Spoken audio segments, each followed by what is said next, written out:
Where did we come from? Why are we here? Is there meaning to life? While those questions are all cool, we will not be answering those questions on our podcast. Instead, on our show Prompt Us, we're answering your questions. More specifically, we're responding to questions that you are asking about personal, spiritual, and professional growth. And, not to brag, but our moms think it's the best podcast ever. So listen to Prompt Us every Monday on the iHeartRadio app, Apple Podcasts, or wherever you get your podcasts. Welcome to the Haney Podcast, a production of iHeartRadio.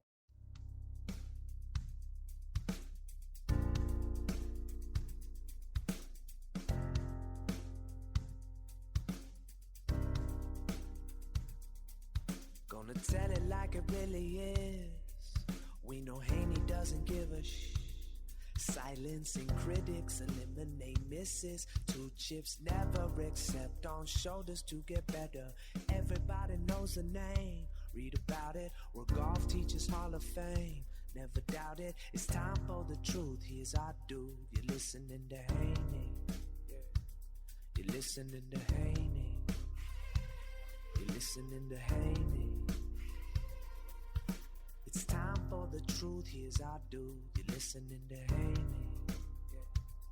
Listening to Haney. The World Golf Championship last week at the Concession, actually is the World Golf Championship Workday Championship at Concession, to be exact, that was won by Colin Morikawa, showcased what I always talk about when I say there are 3 keys to golf. The 3 keys to golf: playing better golf, lowering your handicap, shooting lower scores, whatever you want to call it. But 3 keys are eliminating penalty strokes, eliminating what I call 2 chips, 2 pitches, 2 sand shots. Anytime you're in close proximity to the green and you don't get the ball on the green in 1 shot, that is a 2 chip. And then eliminating 3 putts. Now, the most important in that category are the penalty shots, because when you take penalty shots, you can take them more than one at a time, out of bounds or a water hazard where you have to hit again, keeping the hazard in between you and the hole.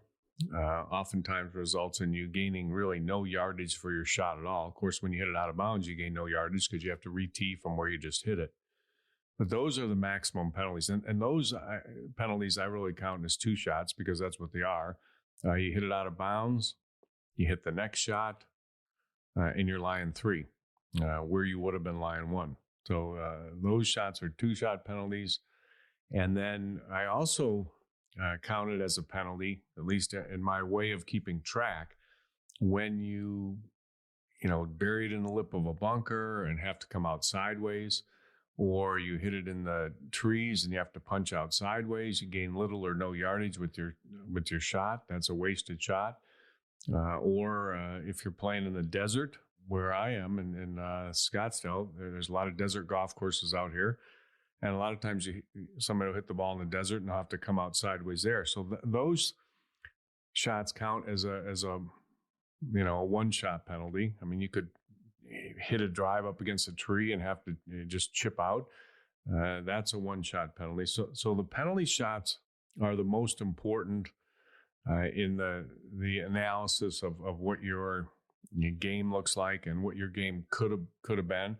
I always say it's a coulda, woulda, shoulda, and that is determined by adding up your penalty shots, your 2 chips, and your 3 putts, and subtracting that from your score, and you get your coulda, woulda, shoulda. Now, it gives you an idea of what your potential is if you can clean up the mess. And some of this is not just eliminating your bad shots or your big miss. Some of it is just playing smarter golf.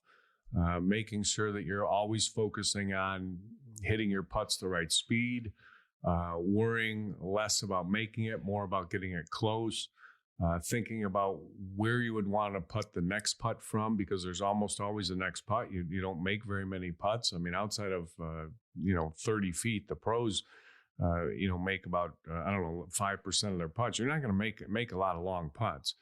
But yet amateur golfers stand over those putts and they act like they're going to make every one of them. and they don't pay enough regard to the fact that the low-hanging fruit on your scorecard oftentimes are those 3 putts. If you could just eliminate those. The 2 chips can come from, hitting bad shots. I mean, you just stub a chip shot, you blade a chip shot, it goes over the green. It takes you 2 to get on. You hit a bad sand shot, you don't get it out of the bunker. But other times when people are making what I call 2 chips, it's coming because of a strategy problem. I mean, they're trying to get too cute to a pin that's close to the edge. Maybe their lie is not too great where they're pitching from. They're trying to get the ball really close. They end up not getting it on the green, taking 2 chips to get on there. Or you may have a pitch shot where you're below the green's elevated. There's not much room behind the pin. You pitch it up on the green and it rolls all the way over the green into the bunker. I mean, that's another example of what would be a 2 chip. But at any rate, those are the shots that you have to eliminate. And really, if you want to play better golf, you've got to limit those every time you play. But the biggest thing that I tell people is have accountability. So when you add up your score, obviously you add up your score and you see what you shot for 18 holes or 9 holes or how many ever holes you played. And then the next step in the analysis that I always ask people is, how many penalty shots did you have? And the most common answer I get is I don't know. But you need to know. You need to keep track of your penalty shots, what clubs you take penalty shots with. Were they to the right? Were they to the left? Did you top it in the water in front of you or chunk it in the water in front of you?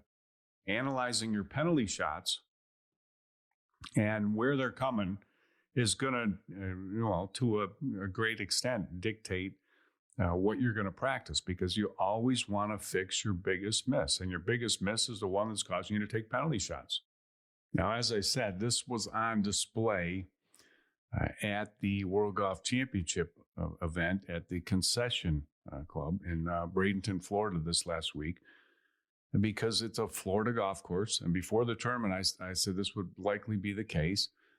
You have a lot of water, and that's typical of a Florida golf course. There's trouble right, trouble left.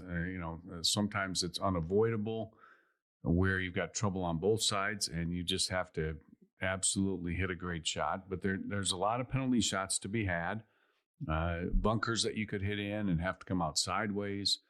An area off the fairway where you're forced to, pitch it out from the vegetation. But there's a lot of penalty shot opportunities there. The greens were difficult, and in many cases they're elevated. The pitching around the greens were difficult because of the fact that you have a lot of grain when the green's elevated. The grass, when it's Bermuda grass like they have in Florida, will grow with the draining water, which is from high to low. The water comes down the green. So a lot of times what you have is a situation where you're pitching the ball and the grass is growing against you. And Paul Azinger, when he was talking about the golf course Concession, he pointed that out, that it was going to be difficult to pitch the ball, and that was going to be an issue. And of course it was. I mean, he belongs at that golf course. He knows what the golf course is like. So besides the pitch shots that were difficult because you're pitching into the grain, you had fast greens, grainy greens. So a lot of times they're going to be really fast because the grass is growing a certain way. And if your ball gets going that way, it's gonna take off and run. And you had situations where the pin was in a position where the players would pitch it on the green. It would roll all the way over the green and sometimes into the water. So you had a 2 chip and a penalty shot all in the same hole, which happened quite a few times because a lot of times the banks and the slopes were really cut down close. And once that ball got rolling, there was nothing to stop it. So penalty shots, 2 chips.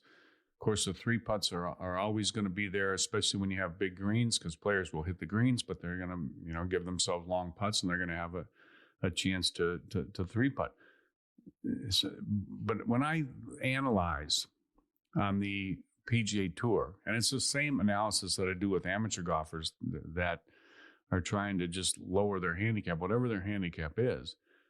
But when I analyze so many times when there's a player that wins on the PGA Tour versus somebody that almost won on the PGA Tour, that week, it almost always boils down to penalty shots, 2 chips, and 3 putts. And those 3 things, when you add them up, the number will oftentimes be the difference between winning and losing. Generally speaking, when you look at, difficult golf courses, if a player gets around those golf courses, and golf courses are difficult when they've got opportunities for penalty shots, they've got tough greens, so there's opportunities for 3 putts, and there's tough chipping around the greens, whether it because of deep rough or because of tight lies, and then elevated greens, small greens, whatever it might be. But those are the things that make golf courses difficult, besides the wind. I mean, that's, and obviously firm and fast conditions, which, they try to get, but that's kind of up to Mother Nature and the golf course that they're playing that week. But when there's opportunities for the penalty shots, 2 chips and 3 putts, and it's very high, like it is, for instance, at Augusta National. I mean, you can miss chip shots around those greens. You have very little green to work with. It's not hard to chip a ball from one side all the way over the other side of the green. You might have a sand shot and trying to get the ball real close to the hole. You might play it too cute and not get it out of the bunker. And obviously there's penalty shot opportunities with all the trees and the water, lost ball, so on and so forth. I mean, but you see that at a lot of golf courses, but you for sure see it at golf courses in Florida. That is really the predominant factor. So, and it's going to be the same way for the rest of the Florida swing when they play this week at Bay Hill, Arnold Palmer Invitational at Bay Hill. Penalty shots, there's out of bounds, there's water all over the place. When they play at the Players Championship, same thing. Water all over the place, opportunities to miss the ball off the fairway and into vegetation where you're going to have to take an unplayable lie or have a lost ball. The chipping is difficult there, so there's opportunities at that golf course. When they go to Valspar and play at Innisbrook, it's the same thing. There's a lot of penalty shot opportunities on that golf course. The Honda Invitational and Palm Beach or at PJ National. I mean, that golf course is fraught with penalty shots. They're just everywhere. And the difference in all these tournaments, winning and losing, will boil down to penalty shots, 2 chips, and 3 putts. I guarantee you can count on it. You can book it. That's what it's going to boil down to. And that's what it boiled down to last week at the World Golf Championship at the concession. I'm gonna go through some analysis that I did of not only the winner, Colin Morikawa, but everybody that coulda, woulda, shoulda had a chance to win this tournament if they could have avoided 3 things: penalty shots, 2 chips, and 3 putts. We'll be right back. Hiring is one of those things you do not want to mess up. You need to hire great people if you want to take your entire business to the next level. And with the stakes this high, there's only one choice: Indeed.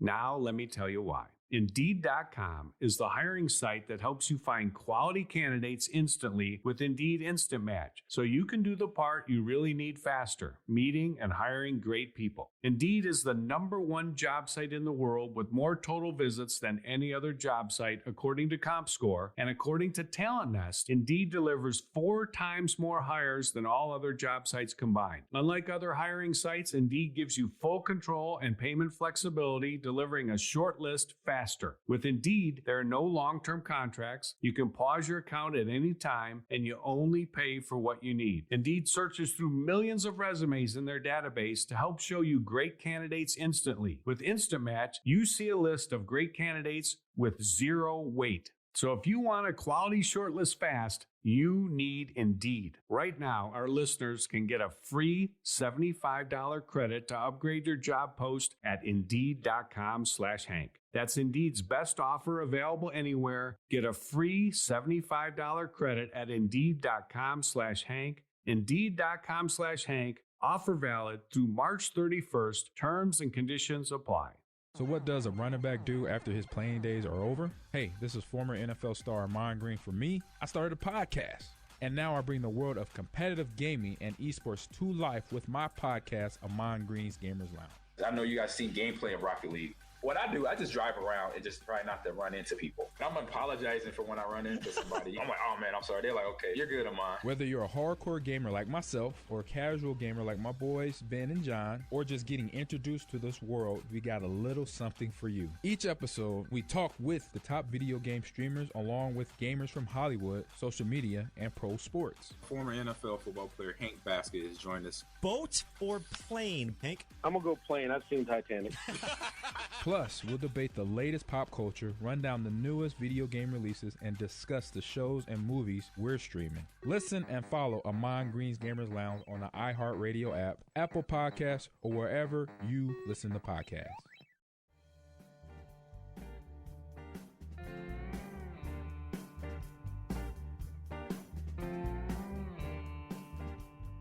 First, I want to tell you about my Voodoo Pain Relief Cream. If you have muscle soreness from working out, from playing too much golf, from whatever, if you've got tendonitis, golfer's elbow, tennis elbow, I don't know what it is you got.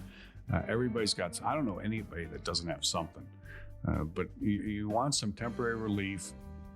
This product works absolutely fantastic. It's got 11 anti-inflammatory ingredients, so it doesn't just, mask the pain.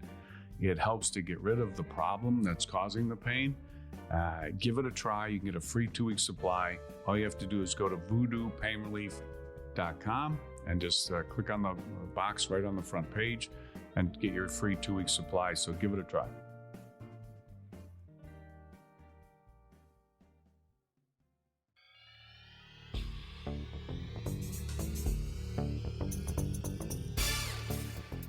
All right, so Colin Morikawa had a 2-shot lead going into the Sunday round, and he had a great ball striking tournament.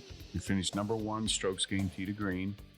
He had a 40% chance, according to PGA Tour statistics, in the last, I don't know how many years, going way back, I think to World War II or something, but long way back. Maybe it's 15 years, I don't know. But anyway, this statistic really holds true. Players with a 2-shot lead going into Sunday win about 40% of the time. So the big key to me with a player with a 2-shot lead playing a difficult golf course, if you're going to, make bogeys or, and hopefully not worse than a bogey. I mean, that's always a key on a tough golf course is if you can get around the tournament without making double bogeys, that is huge. I remember Steve Williams always used to say when he was caddying for Tiger, the most important thing at major championships was just getting around the whole week without a double bogey. Now, where do double bogeys come from? Double bogeys come from penalty shots, combining either an out-of-bounds 2-shot penalty or a lost ball 2-shot penalty or a stroke and distance penalty, 2-shot penalty. You've got a penalty shots or you have a penalty shot, one penalty shot combined with a 3-putt. There you go. There's a double bogey. Or you got one penalty shot combined with missing the green and then missing your chip shot. Okay, there you go, double bogey. You have to eliminate double bogeys if you're going to win golf tournaments on the PGA Tour. The amount of tournaments that are won with worse than double bogey is like few and far between. Occasionally it'll happen, but not very often. Once you make a big number, your chances of winning that golf tournament are pretty much really, really slim and none. Victor Hovland, who had a great round going, his second round was, I don't know, he was like 7 under par, and he makes a quad on the last hole, ends up shooting 69 instead of 65. And that was it. I mean, you're not going to come back from that. Not on a hard golf course. I mean, you're not going to give shots away 4 at a time and be able to win. It's just absolutely not going to happen. In the first round, Colin Morikawa shoots 70, 2 under par, and that included a double bogey on the 16th hole, which, by the way, happened when he drove the ball in the water and had to drop, about 50 yards in front of him, I think somewhere like up near the ladies' tee, which was pretty much a stroke and distance penalty because he could not get the next shot on the green. And that's really a 2-shot penalty. And there you go. There's the double bogey, his 1 double bogey for the week. And this is a golf course where most players are going to make double bogeys. So he made that one and was able to overcome it. He had the 2 penalty shots. So besides the penalty shots, Colin Morikawa had 1 3-putt for the week. So his total was 3, adding up penalty shots, 2 chips, and 3 putts. Now you look at that total and see how it compares with everybody he beat. There's 2 players that shot 12 under who had a good week in that category. One of them was Louis Oosthuizen. He had 2 penalty shots and 1 3-putt, so he had the same situation that Colin Morikawa had, but he lost by 6 shots. So a lot of people think, well, this guy's close to winning. He's close to doing this. They'll give you this whole analysis.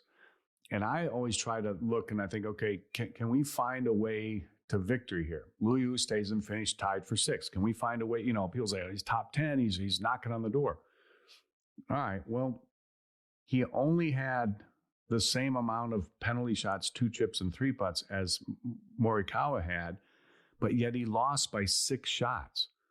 So where are you gonna find those shots? I'll give you an example of being able to find shots easily that could point to victory.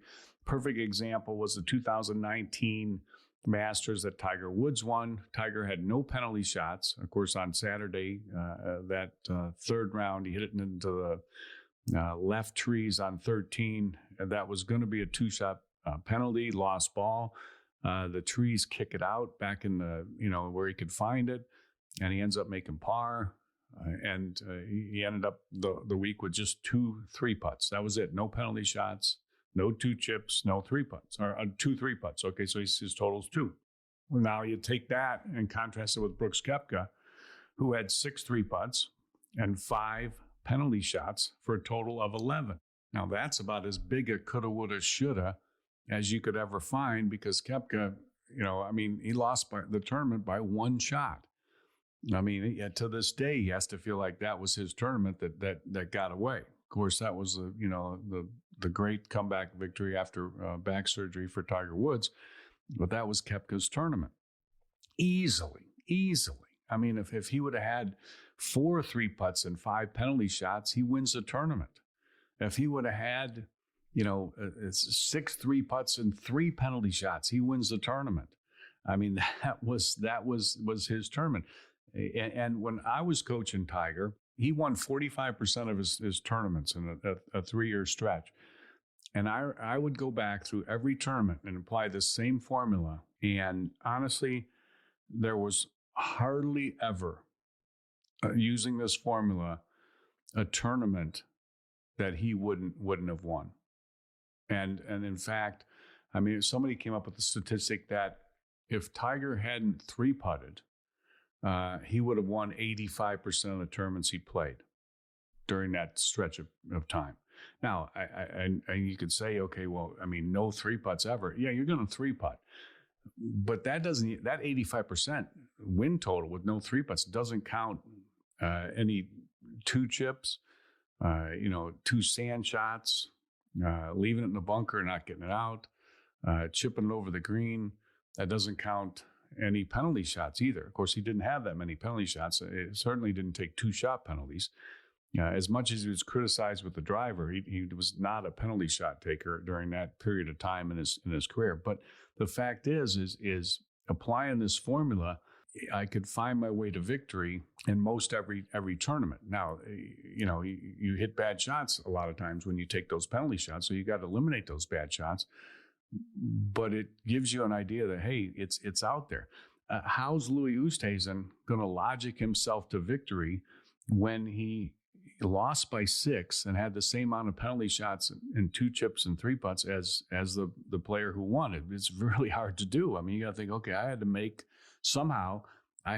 6 more putts in 72 holes, and that's a tough road to hoe. I mean, it's not going to happen. Now, to make more putts, what do you have to do? You have to, obviously, you got to make the putt, but hitting your irons closer, hitting better drives, so you've got better angles into the holes, hit more greens, give yourself more opportunities. But boy, 6 shots is tough to come up with if you don't have these other factors in there that I just described. Now, Webb Simpson's the same case. He lost by 6 shots, and he played almost a perfect tournament. He had no penalty shots. Oh no, he had 1 penalty shot, no 2 chips, no 3 putts. Total of 1. And he lost by 6 shots. So he beat Colin Morikawa by 2 in my important categories, and still lost by 6. Great tournament, but really it shows me that as well as he played, and he played well, tied for 6th, 12 under par. I get it, but there's no path to victory there. None. No path to victory. So as well as he played, I'm not thinking, okay, you're knocking on the door if you just clean it up a little bit. There's nothing to clean up. He played a great tournament, and about as clean as you can get, and lost by 6. That's a big loss. Now you contrast that with some of these other players who finished second, tied for second. They lost by 3 shots. Victor Hovland, 3 penalty shots, 2 chips, 3 putts, for a total of 7. He lost by 3 shots. Brooks Koepka, 2 penalty shots, 1 2 chip, 1 3 putt. Pretty good. Total of 4. Lost by 3 shots though. Billy Horschel, 15 under, lost by 3 shots, 1 penalty shot, 2 chip, and 2 3 putts. I mean, these are pretty clean tournaments for these 2 guys, but still, you can look at it and you can say, okay, that was the margin of the loss. I mean, that's just it. If you can find a way to victory there. Scotty Scheffler, 14 under, lost by 4, 3 penalty shots, 1 2 chip, 2 3 putts for a total of 6. You add that 6 to there, he's take those away, he's 20 under par. He wins by 2. If he could have gotten that number down to 4, he's in a playoff. He gets that number down to 3, which is where Colin Morikawa was. He wins the golf tournament. This formula works all the time. Rory McIlroy at 12 under par. He loses by 6 shots. 1 3 putt. Great for him, 1 3 putt. That's a tournament where you got to think, okay, he's got a chance to win. Problem is, 2 2 chips. Okay, not great. 5 penalty strokes. I mean, he just likes penalty stroke. I mean, he lost. He lost by 6, and his 3 putts, 2 chips, and penalty strokes total was 8. There's the loss right there. Patrick Reed loses by 7, 5 penalty shots, 1 3 putt, 2 chips. There you go. His total was 8. How about this? Justin Thomas. He lost by 10 shots. 10 shots. He shoots 8 under par, loses by 10 shots. He had 8 penalty strokes. 8 penalty strokes, 1 3 putt, 1 2 chip for a total of 10. That's the margin of defeat. And when I watch these golf tournaments and I see players, in the first round and they, dump it in the water, or they hit a ball out of bounds, or they, 3 putt twice and, leave a ball in a bunker, whatever. Okay. they do any of this, and then I hear all the announcers, whatever, he can get it back. First of all, there's no getting things back. You don't get back when you make a bogey, you go to 1 over. When you make a birdie, you get back to even par. You didn't get it back because you would have been 1 under par had you not made that other bogey. You get back to even par, yes, but you didn't get back what you lost. What you lost was gone. And every time you make one of those mistakes, what happens is you lessen your percentage of possibly winning. It's really, really that simple. So when somebody goes out and they 3-putt 3 holes the first day, and I'm thinking, okay, they're just about at the number that's the max for winning the tournament. More times than not, that's the max for winning the tournament. It's 2 or 3, okay, depending on the course they're playing, but it's going to be about 2 or 3. That's the max. All right, and you got to have firepower to be able to withstand that. Like if you're playing a game, like my friend Mark O'Meara used to play, wasn't a long hitter, going to hit an occasional par 5 and 2. He's not going to overpower the golf course. He wasn't winning any. He never won a golf tournament. He made it to Hall of Fame, but he never won a golf tournament when he had 3 putts. It didn't happen. He had to play a really, really clean tournament to win. Now he did it. He did it. 18 times and twice in majors. But you're not going to win if you don't play a clean tournament and you've got a little less firepower. But if you've got the firepower of a Rory McIlroy, of a Brooks Koepka, of a Dustin Johnson, all right, then it's Bryson DeChambeau. It's a little different. You got a little more wiggle room.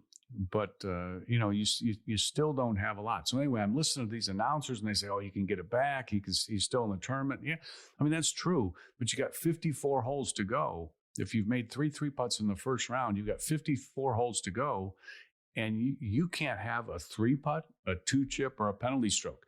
And then they get on the next round and they hit a ball in the water and they have a 2-chip and they say, well, he's still in it. He can win on Sunday. I'm like, he can. I mean, he's not out of it. Technically, anything could happen. Sure. And he can go shoot 59 and win tomorrow.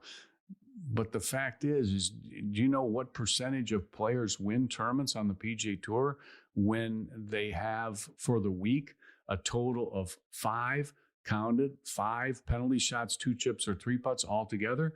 The number is very, very, very low. So it's a percentage game, and your percentages drop every time you make one of these mistakes on the PGA Tour. And your handicap goes up every time you make one of these mistakes when you're, an amateur player. That's the bottom line. All right, if you want to learn how to eliminate these kind of mistakes, one way to do it is to get my instructional videos sent to you on a daily basis, and you can do it. You can get it for free. All you have to do is go to haneyuniversity.com and you can sign up. That's it. Just sign up for free, and you'll get my instructional videos. Hopefully help you improve your game. There's also some great offers on that site for some great products that we have, some training aids, some other products that you might like. There's a great rangefinder, a great pull cart, and some really, really great putting devices on there. One of them Dustin Johnson uses. That's a putting carpet, which is just fantastic. So go there and check it out, haneyuniversity.com.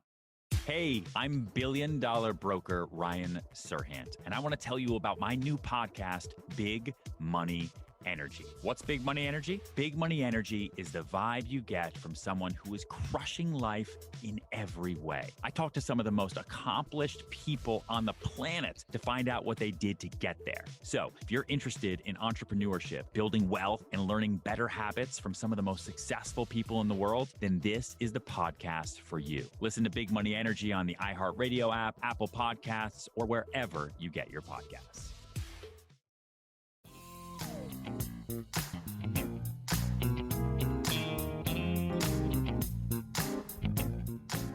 So because I'm so analytical on this formula of mine, whenever you watch or I watch in golf tournaments that are played where there's a lot of these possible situations, there's always the possibility of 3-putt. There's obviously more possibility of 3-putt on bigger greens. There's more possibility to 3-putt on slopey greens. There's more possibility to 3-putt on greens that are really, really fast or bumpy. There's more possibility to 3-putt at Augusta National because the greens are fast and, sloped a tremendous amount. When you have golf courses that have a lot of penalty shots, whether it's out of bounds or water, and in particular, when you got trouble on both sides and there's nowhere to get away from it, you're going to have penalty shots. That's the kind of golf course I look at and I think, okay, boy, this formula is going to work every time. And the same thing with the chip. And when you've got rough around the greens, or you've got tight lies or not great lies around the greens, where guys are going to miss shots, they're going to stub chips, they're going to blade chips, whatever, pitch shots, deep bunkers, not much area to land the ball. Another example of where you might have trouble with the chipping. But on those kind of golf courses, this is the formula. This is what's going to determine the winner. And you can just watch every round of the tournament. And when you see one of these things, forget about what these guys are saying on TV, because I'm telling you, their chances of winning just got lessened. The percentage just went down. Let's come back. They're cheering for maybe he can get it back. Not getting it back. It's done. He's finished. He's over. So have a good finish. Finish top 10. And then everybody can tell you how great it is that he always finishes top 10. But it's not going to happen, because to win, you have to keep these numbers at a minimum, and that's just the bottom line. It's a percentage game, and that's a big percentage that I look at right there. All right, hope you enjoyed the analysis. Email your questions to hankhaneygolf@outlook.com. Follow me on Twitter @HankHaney. Hit the follow button on the iHeartRadio app or wherever you get your podcasts, and we will be there every day with the Hank Haney podcast. And go to voodoopainrelief.com and haneyuniversity.com and get your free offers right there. All right, we'll be back tomorrow. Hope everybody has a great day. Stay safe, stay healthy, and we'll talk to you then.